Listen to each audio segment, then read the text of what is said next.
with Richard Medhurst, the independent journalist and political analyst. Let's start in the Middle East itself, though I want to talk to you, Richard, about the Assange case also.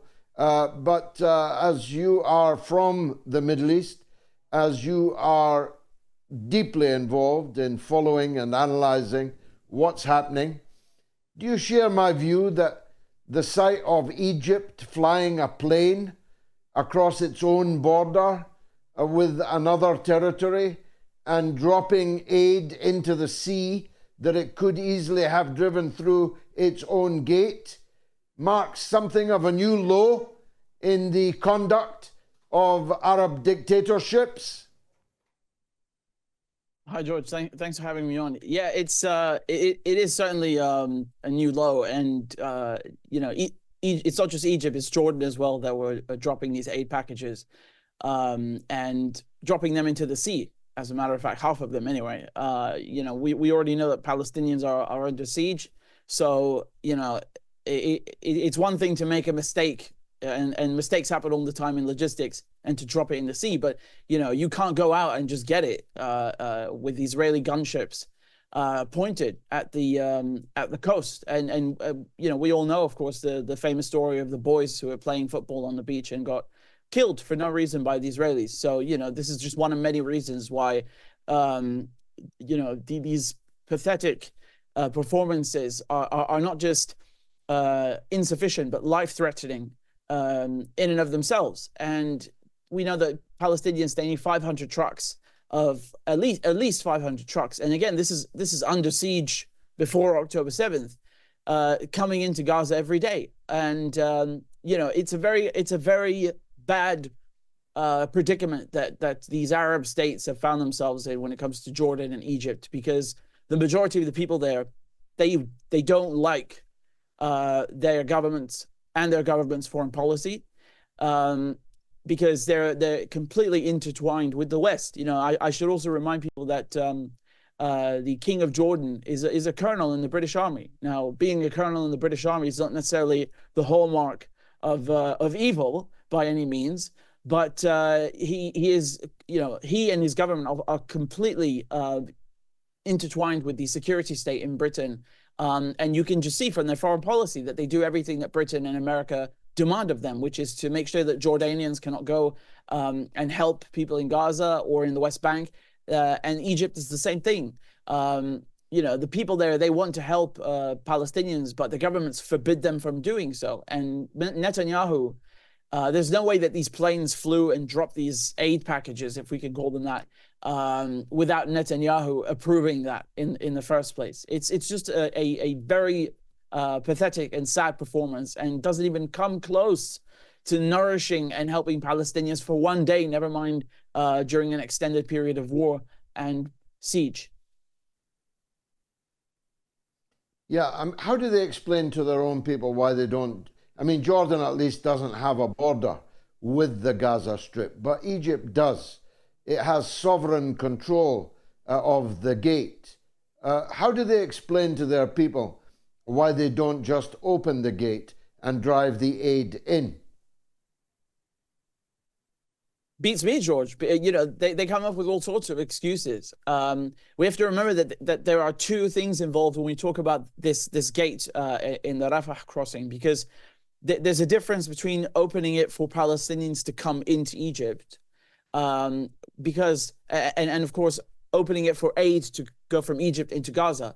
And I'll explain the difference. The former is that were Palestinians to give the possibility, afforded the possibility of just leaving Gaza and going into Egypt, many would, of course, because it's a natural human response. It's a human instinct to simply want to survive. And you know, how could we possibly blame them? But the reasoning behind this is that if they were to leave, and many of them refuse, Palestinians know, because most of the people in Gaza already lost their homes once to Israel. Were they to leave into Egypt, they would lose their homes forever. They're never going to see their land again, or what's left of it after Israel's slaughter and campaign of genocide. Now, on the other hand, how can you justify not sending aid into Gaza from Egypt? There's no risk of land being lost or things like that. There simply is no excuse. And even just to send in aid is it doesn't even come close to scratching the surface. What I ask myself and other people is that how is it that Iran, which is not even an Arab country, is doing so much to help the resistance, and Egypt, which is an Arab country, which is a Muslim country, which is literally on the border with the Palestinians, do nothing? I mean, it's truly incorrigible. I think it's high time that these governments that have betrayed the Arab people, that have betrayed the Palestinian people, they have to shape up or ship out. Simply put, they have to shape up or ship out. This is really a big curse, a big problem in the Arab world, is that half the states were created by Britain and France, and they're being run by people appointed by Britain and France and America to serve Western interests. They don't serve Arab interests. So whatever possible excuses that they like to give, domestically, if they even do, they rarely even address these things. They're simply pathetic. They don't even. They're truly insulting, not just to the Palestinians, but to themselves as well, when these leaders try and justify what's going on. I mean, how can you, after 4 months of this slaughter, 75 years of this slaughter, barely send in a bunch of boxes that don't even come close to meeting Palestinians' needs? I would be ashamed of myself were I in their shoes. I mean, Joe Biden said that there's going to be a ceasefire on Monday. Do you believe him? Yeah.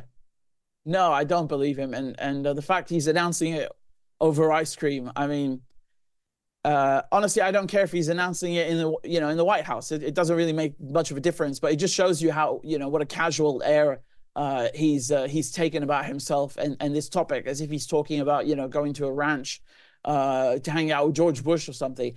He's committing genocide. This guy's a war criminal. So, they can stick as many ice creams as they want in front of his face, and to try and make him look like a friendly grandfather. He's a war criminal. He has more blood on his hands than we can even fathom. And Joe Biden himself to this day proudly declares himself a Zionist. He says this. He knows what's going on in Gaza. He is lucid enough to understand this, that we cannot absolve him of responsibility for that. And he has been helping Israel for decades. He has spent decades in Washington doing precisely that. So this thing about a ceasefire, I don't believe him, because the Israelis know, we know that the Israelis want to continue prosecuting this war for various reasons. Netanyahu, for example, knows that the second the war is over, he has to ship out. The Israelis are going to get rid of him. And he's lucky he even got back into power a second time. That was, coming back from the dead like that was already a miracle once. He's certainly not going to survive this. They will put all the blame on him, at least domestically, and get rid of him the second the war's over. So he has an interest, a self-interest in continuing the war. Not to mention that when you look at the Israelis, the only thing that gets them rallied behind the prime minister is a good war. So they're also not too chuffed about it. And we know from polling that Israelis are actually in favor of this war. So it's not like they have any interest in stopping soon. And we should always remember that even if there's a quote unquote ceasefire, Gaza would still be under siege. How can you call that a ceasefire? A siege is death by another name. It's starvation by another name. An act of war, yeah. Right. Now, Absolutely. Richard, I saw that you were speaking in the Strand. You were speaking outside the hearing in London for Julian Assange. You were reporting on it wonderfully well. As we now sit in this hiatus, awaiting the result of the appeal hearing, what's your current feeling? Optimistic or not? No, I'm not optimistic, George, because this entire case shouldn't be happening. I mean, it's really a travesty for so many reasons. I could really sit here for hours and explain how scandalous this case is from top to bottom. Whatever way you look at this, Julian Assange's rights are being violated. The Americans want to punish him with U.S. law and then at the same time deny him the First Amendment rights, which is really funny. If you look at the Council of Europe, the European Convention on Human Rights, which is the Human Rights Act in Britain, his rights are also being violated there. If you look at habeas corpus, I mean, this is a cornerstone of British law. His rights are being violated the second they threw him into Belmarsh prison. There's so much wrong with this case. The judges, they were a bit more engaging, and they seemed at least to be more interested than in previous times, because in previous hearings, what the judges would do is they would basically say nothing at all, or they would just make it, they would make their contempt for Julian Assange known and quite clear to him and the rest of the court. But this time they seem to be interested and ask the right questions. They asked, for example, the names in these publications that the Americans claim harmed their informants. Are these the same people that committed all these war crimes in Iraq and Afghanistan and so on? And the simple answer to that is yes, not every single one of them, but obviously these people are all working for the US in one way or another, upholding that regime and the war on terror prosecuted by the Bush regime and then subsequent administrations. So yes, they are involved in this system of torture, war crimes, and renditions that were inflicted by the Americans on the rest of the planet.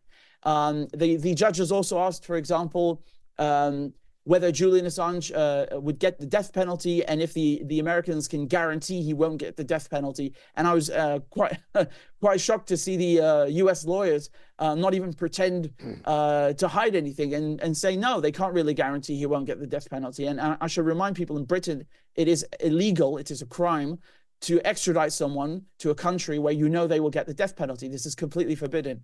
So the fact that I'm witnessing this in front of my eyes is really scandalous. And I should remind people that, whether you care about Julian Assange or not, and you should care, this case is the United States, basically grabbing the gavel of the judges and running the courtroom. These courtrooms, these hearings are not being run by a British judiciary. They're being run by the CIA, by the United States. So if you care about UK sovereignty, and you should care about UK sovereignty, we all should, we cannot accept that a foreign country, that's what the United States are. I know we have a special relationship with them, but they're still a foreign country, that they have so much power over our judiciary, especially one that calls itself committed to open justice, and it says it's democratic. So we should absolutely care about these things. The fact that they also were violating the Vienna Convention by threatening to go into the embassy back when he was in the Ecuadorian embassy, spying on him, spying on his conversations with his lawyers. I mean, any judge in the world would have thrown this case out from day one. It's a travesty that it's been allowed to go on for so long. On the other hand, Richard, I think Joe Biden needs the sight of a journalist in chains arriving at Kennedy Airport in New York, like he needs a hole in the head. If anything, his problems are mounting so considerably. I'm not sure that he wants this to happen before November. And so the November deadline can be averted by allowing Julian the right to appeal. In other words, an apparent victory, but only because Biden doesn't want to face this right now.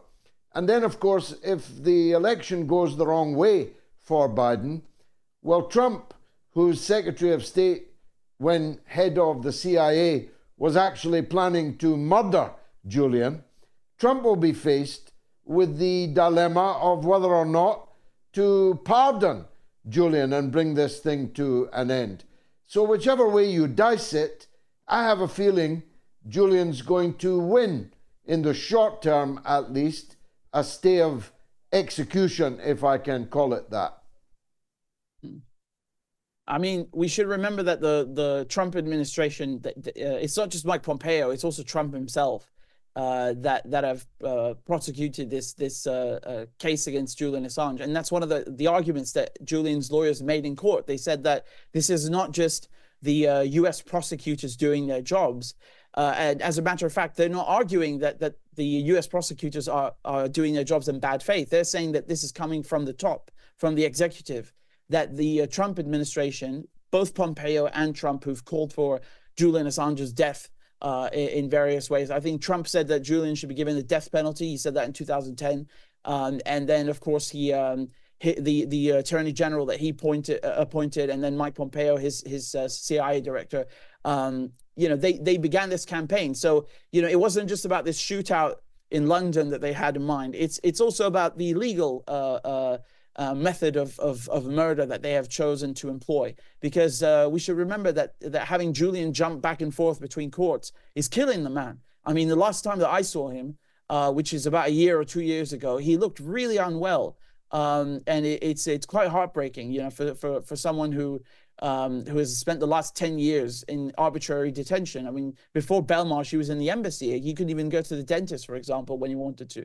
So, his physical and mental health have really dwindled. The Biden administration, Biden had 4 years to drop the case and didn't. And he chose to continue not just the persecution of Julian Assange, but all of Trump's Middle East policies, attacking Yemen, keeping sanctions on Syria, keeping Lebanon in complete instability, and basically strangling them with the IMF.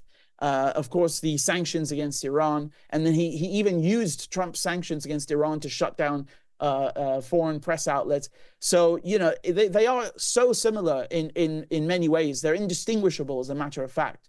That I'm afraid to say that you're right. Julian Assange might get a small victory. He might be afforded that in the short term, but afterwards they will continue this case because unfortunately we don't have leaders who are willing to stand up to them. Bit by bit, it's getting better. If you look at the Australian Parliament, for example, Julian Assange has so much more support today than he did 2 years ago, for example, and he's gaining more and more support internationally.